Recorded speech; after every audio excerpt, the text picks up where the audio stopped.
Let's get to Monty Bolaños with an update. Breaking news from Fox Sports. Doug, we manifested it with Game Time, but it is official.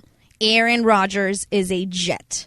What do the Jets get? They get Aaron Rodgers, pick number 15, a 2023 fifth-round pick, which is the overall 170th pick.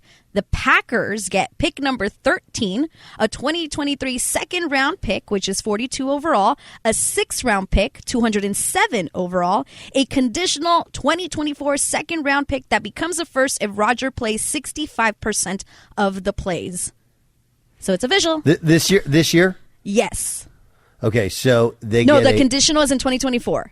But yes, if you play 65% of plays this year, yes. Oh, so yes. They get the 13th pick this year. They get a first-round pick. The 42nd pick. So first correct. and a second. And a third. And if he plays 65% of the snaps this year, they get a first next year? A conditional 2024 second-round pick if he plays 65% of the plays. That can become a first. Okay. Thank you, Monsi. First thoughts are, I don't hate to say I told you so, right?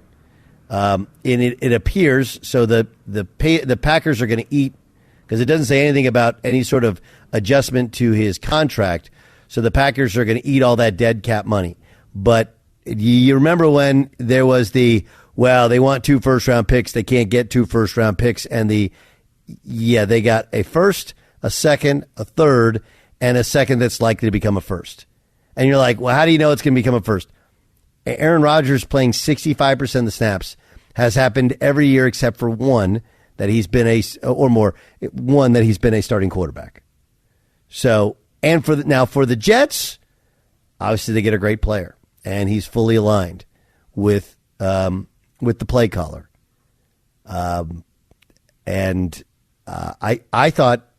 I actually think the Packers did really well.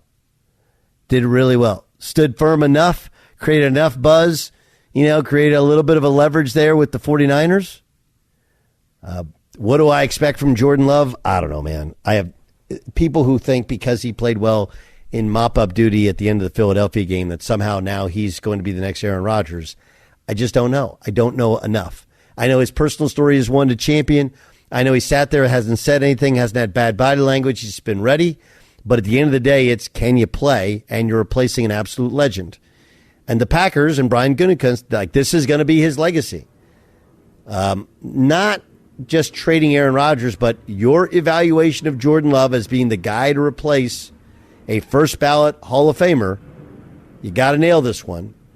I do think that they did a good enough job creating a true narrative, and this is not a false narrative, that we did all we could to get him. All we could to get him. And to keep him. And he didn't want to be here. So what do you want to do? And considering he didn't want to be there, they did the best they could. And they did pretty well, right? First, second, third, and another second that's likely to become a first. So 2 firsts, a second, and a third. That's pretty good. That's pretty good trade. Pretty good trade. The Jets, well, that thing just got interesting, right?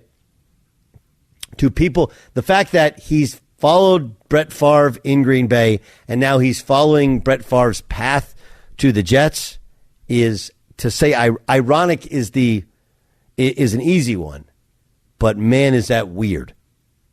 It's a guy who wanted to distance himself from Favre in so many different ways, and though he has a rocket arm, he's the opposite of Favre in terms of being a chance taker, right? Favre would try and throw that ball into a tiny little window, didn't care, just read it and rip it, whereas Aaron Rodgers is the picture of efficiency. So he's tried to separate himself in so many ways from Favre, and now back is he going to the Vikings next? Huge news.